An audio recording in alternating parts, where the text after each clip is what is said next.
I'm going to show you how to add password in DuckDuckGo.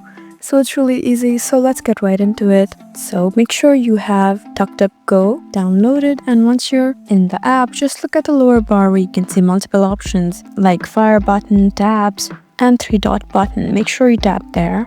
And now you have multiple options like report broken site, downloads, and passwords. So you can directly tap on passwords over here, and once you're there, you'll see options like save and autofill passwords, reset excluded sites, and import passwords. So you can also choose to import password by syncing with desktop. You can do that, or if you want to just simply add a password, then just look at the top right corner where you can see a plus icon. Just go ahead and tap here, add a title to your password, and write down the username, and now write down the password. You also need to write down what website is the password going to be used in, and you can also write some notes, and just look at the top right corner where you can see the option of save. Just go ahead and tap on save, and this way you can see that you have successfully added a password in DuckDuckGo. So there you go. I hope this video was helpful for you. Please subscribe to our channel if you want more helpful tutorials like these, and leave a comment down below to let us know what sort of videos that you would like. Thank you for watching.